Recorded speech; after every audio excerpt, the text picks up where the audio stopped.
Tu rêves d'acheter en France ou tu possèdes déjà un appartement ou une maison, et si je te disais que le joli marché immobilier français pourrait être à l'aube d'un virage brutal.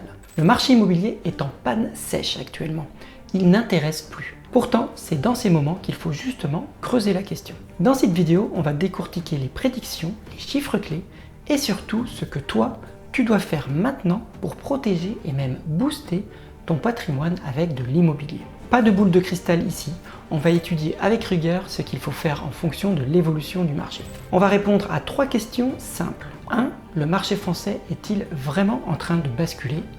2. Pourquoi 2026 fait peur et quels sont les scénarios possibles? Et 3. Que faire selon ton profil si ça baisse, si ça stagne ou même si ça repart? Mais avant de commencer, n'oublie pas de t'abonner à cette chaîne et d'activer la cloche des notifications pour ne rater aucune de mes prochaines vidéos. Je parle sur cette chaîne d'investissement, de patrimoine, de finances. Je parle aussi d'investissement Airbnb pour booster un peu ton immobilier en ces temps un peu plus difficiles. Je constate que beaucoup regardent mes vidéos mais ne sont pas forcément abonnés. Alors, un petit geste que je te demande, abonne-toi pour soutenir la chaîne. Alors, est-ce la fin de l'exception française? Pendant plus de 20 ans, la France a cultivé une exception. Pas de crack type subprime comme aux US, des banques prudentes, des crédits en grande majorité à taux fixe et une offre structurellement insuffisante dans les zones tendues. La conséquence est que les prix ont explosé bien plus vite que les revenus.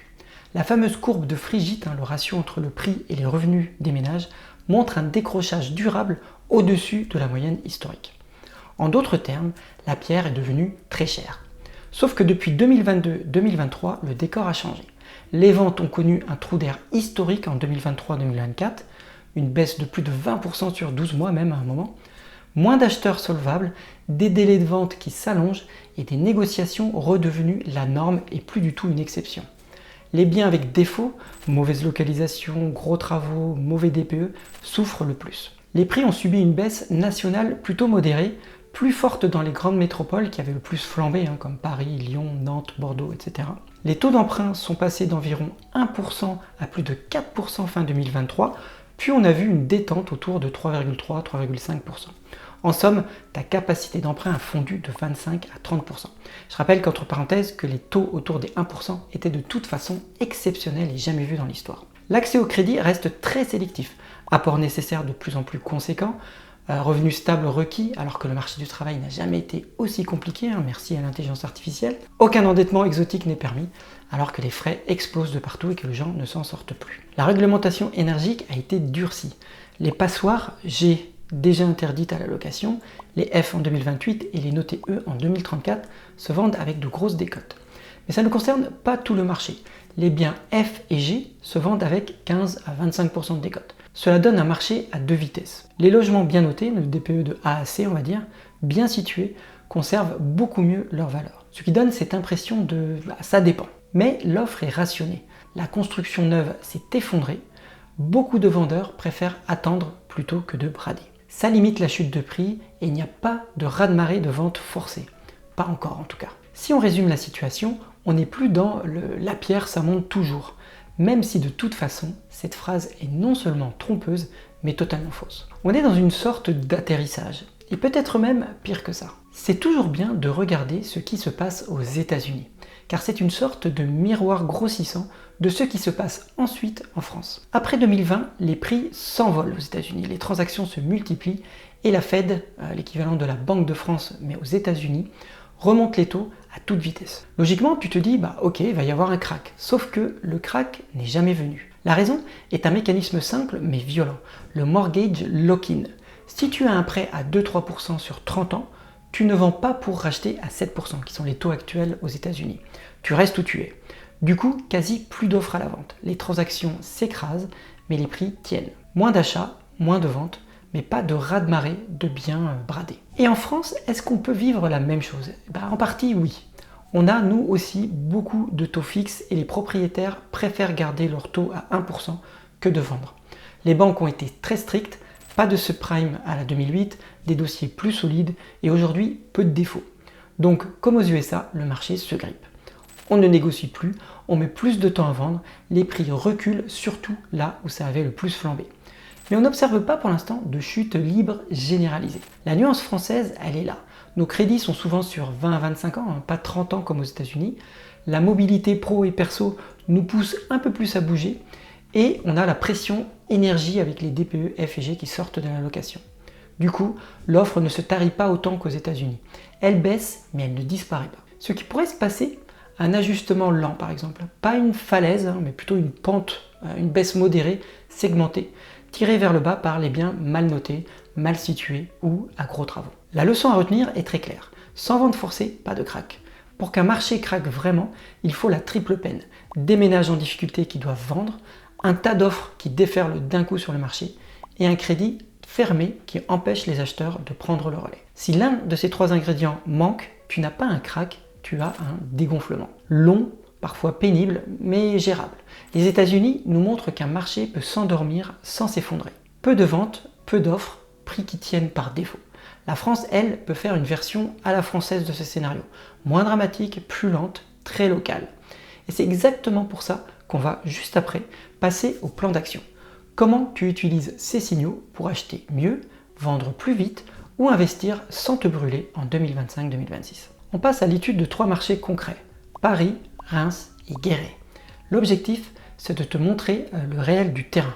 Une grande ville, une ville moyenne et une petite ville. On commence par Paris. Les prix sont historiquement élevés à Paris. Le rendement locatif reste faible avec une baisse récente plus marquée, après des années de stagnation légère hausse. Ce qu'il faut comprendre, c'est que Paris purge ses excès. Les biens sans extérieur, mal classés DPE, subissent une forte décote et c'est plutôt logique. Les top emplacements restent chers mais négociables. Alors quelle tactique adopter dans ce contexte? Il faut viser la qualité, la rareté, l'emplacement, le plan, la lumière, l'étage, l'extérieur ou une décote très forte sur un bien nécessitant énormément de travaux avec un plan de rénovation énergétique précis et chiffré. Pour la ville moyenne, on va prendre la ville de Reims. La ville est connectée par le TGV, présente un bassin d'emploi et les loyers sont soutenus par la présence d'étudiants, de pôles de santé et d'industrie. La conséquence est une meilleure résilience que les métropoles hyper chères et les rentabilités sont beaucoup plus lisibles. Alors quelle tactique adopter dans ce contexte? Il faut cibler les quartiers liquides, les immeubles bien entretenus, les biens avec un DPE correct et viser un rendement brut de 5-6% pour amortir le crédit à environ 3%. K3, la ville de Guéret, la petite ville. Les tickets d'entrée, ils sont très bas évidemment, c'est ça le gros avantage d'une petite ville. Les rendements bruts sont très élevés sur le papier, mais la liquidité reste faible et la tension locative très variable. Il faut connaître parfaitement son sujet et sa localisation. Ce que l'on peut dire, c'est que dans ce genre de typologie de ville, il faut être très sélectif. Le risque, c'est la vacance locative et la revente lente et incertaine. Alors quelle tactique adopter dans ce contexte? Il faut exiger une haute sécurité locative, donc un dossier locataire parfait.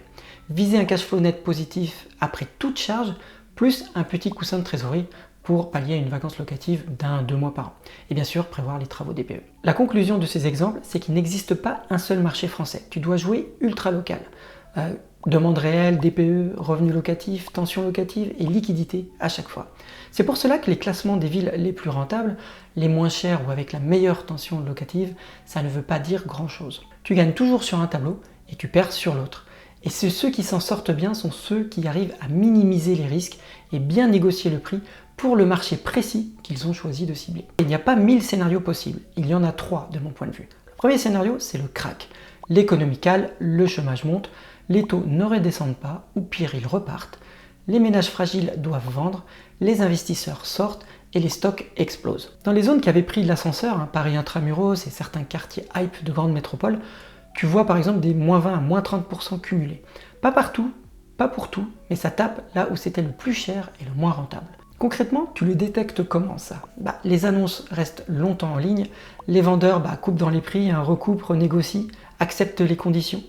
Les notaires parlent de délais qui s'étirent, et pour le crédit, le robinet serré, bref, une ambiance froide. Si on en arrive là, ce n'est pas la fin du monde, mais c'est un marché de prédateurs liquides, ceux qui ont du cash, un banquier aligné et des devis travaux prêts. Ils chassent les erreurs de prix et ils trouvent les affaires. Les autres, eux, patientent et protègent la trésorerie. Scénario 2, l'atterrissage en douceur. C'est le scénario central, le plus probable. On continue de glisser un peu, puis ça se calme, les taux tournent autour de 3%, le crédit se dégrippe doucement, les vendeurs reviennent à la raison, les acheteurs reprennent confiance sans grosse euphorie. Tu vois encore des baisses au cas par cas, surtout les biens mal classés, en DPE mal situés ou avec des grosses dépenses à venir.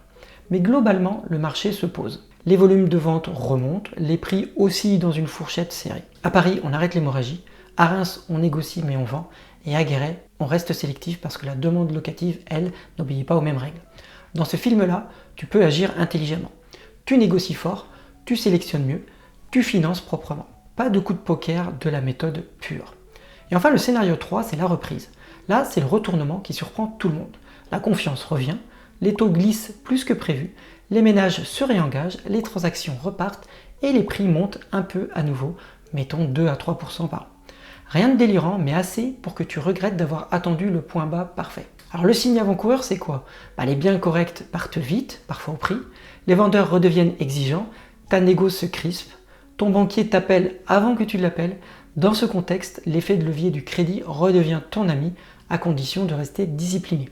Durée d'emprunt raisonnable, 20 ans maximum, coussin de cash pour l'apport qu'il faut garder au minimum, disons 10% du prix, et des critères béton. Maintenant, la vraie question, c'est comment savoir dans quel scénario on est.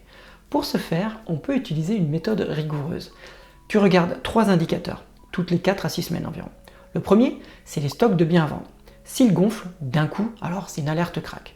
S'ils se stabilisent, on est plutôt en atterrissage. Tu peux faire ça en surveillant une recherche Le Bon Coin sur un secteur défini, ça se fait très bien. Le deuxième, c'est les délais de vente et la fréquence des baisses de prix dans tes quartiers cibles. Si les délais de vente s'allongent et que ça coupe de partout, le marché souffre. Si ça se raccourcit et que ça signe vite, alors là, il y a une reprise. Et le troisième indicateur, c'est la production de crédit. Robinet ouvert égale oxygène, robinet fermé égale asphyxie. C'est simple, mais c'est implacable. Tu peux utiliser les statistiques données, poser la question à ChatGPT, etc. pour avoir l'information. Et surtout, n'oublie pas, la France n'est pas un seul marché. Le même mois, tu peux avoir une baisse dans tel arrondissement de Paris, une stabilité à Reims et une hausse sur une microzone hyper tendue en province. C'est ultra local. Il n'y a que les visites sur le terrain qui vont te donner cette connaissance et ce ressenti presque instinctif. Maintenant qu'on a les scénarios, on va regarder les plans d'action concrets en analysant 3 profils types. Le primo-accédant, le propriétaire et l'investisseur. Je vais te donner le mode d'emploi, les erreurs mortelles à éviter et les chiffres à exiger avant de signer. Commençons par le primo-accédant. S'il y a un crack, dans ce cas-là, tu gardes la tête froide, tu renforces ton apport sur des supports tranquilles de finances, obligations, livrets réglementés, etc. Tu surveilles les stocks et les délais de vente, tu visites de temps en temps lorsque tu vois une annonce qui semble intéressante, et tu achètes quand ça se stabilise 2 à 3 trimestres. La cible, un bien sain, décoté, et des travaux chiffrés. Si c'est un atterrissage, c'est ta fenêtre, moins de concurrence, des vendeurs plus souples, tu verrouilles un taux fixe à 3%, tu négocies au moins 10% si le bien n'est pas super, et tu choisis un emplacement et un DPE correct. Si c'est une reprise, tu agis vite mais propre. Ton prêt est prévalidé, tes critères sont non négociables et ton notaire est prêt. Tu verrouilles le taux d'emprunt en avance et tu ne forces pas un bien moyen, plutôt un bien de qualité. Maintenant, le cas du propriétaire. S'il y a un crack, pas de panique si tu comptais garder longtemps ton bien. Tu ne bouges pas, tu gardes ton crédit à 1% et tu attends. Si tu dois vendre, vends rapidement.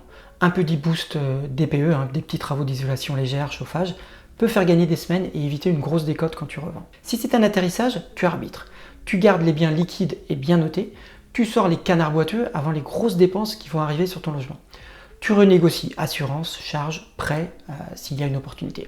Et si c'est une reprise, si tu veux agrandir ta résidence principale, tu peux utiliser la méthode de vendre puis acheter dans les zones tendues. Tu peux aussi garder ton patrimoine et le voir croître, mais attention à faire le point. Tu peux aller voir ma vidéo pour suivre ton patrimoine avec mon Excel. Fais attention à diversifier si besoin pour ne pas être à 100% sur la pierre. Situation dans laquelle beaucoup se retrouvent quand les prix de l'immobilier grimpent vite dans le cas d'une reprise. Enfin, dernier cas, si tu es investisseur locatif, s'il y a un crack, cash is king. Si tu as du cash, tu traques les grosses décotes sur les emplacements prouvés avec un DPE améliorable. Devis en main, cash flow net positif après déduction de toutes les charges, sinon tu passes ton chemin. Aucun état d'âme, il faut du résultat. Si c'est un atterrissage, le rendement d'abord. Donc tu cibles 5-6% brut par exemple en ville, la tension locative réelle, un bien un peu prime pour la solidité, puis un bien rendement pour le cash flow. Perso, j'ai acheté en 2024 dans un scénario que je pensais d'atterrissage ou de quasi. Il semble que ce soit plutôt 2025 maintenant avec le recul. J'ai fait au moins 20 visites et une fois trouvé, j'ai fait emprunt 3,6%, bien premium mais un prix très intéressant. c'est une succession. C'est un achat de patrimoine immobilier solide et même boosté en cash flow par du location Airbnb. Emprunter à 3,6% ne me fait pas peur, c'est ce que j'ai fait sur d'autres biens il y a maintenant pratiquement 20 ans. Rien d'extraordinaire à ces taux. Si c'est une reprise, tu utilises à fond l'effet de levier du crédit sans excès, 20 ans maximum. Fais attention à ne pas trop emprunter, garde un ratio de montant emprunté apport raisonnable, garde une trésorerie de sécurité et un plan de sortie prévu à l'avance. Un arbitrage à 5-7 ans si la valorisation du bien suit ton plan. Et les placements alors hors immobilier. Tu ne joues pas ta vie sur un seul actif. Même si tu adores la pierre, tu dois aussi blinder le reste de ton portefeuille. Et tu l'adaptes au scénario du moment, donc crack, atterrissage ou reprise. Si on vit un crack, priorité à la sécurité et la liquidité. Tu renforces le monétaire et les obligations de qualité, durée courte à moyenne. Tu encaisses des rendements corrects. Côté action, tu entres par palier, secteur défensif et entreprise solide, pas de all-in. L'or joue l'assurance anti-choc si besoin, en petite part, mais elle compte quand tout tremble. Et la crypto, uniquement si tu maîtrises ton sujet, une ligne plutôt réduite, et tu assumes la volatilité de la crypto.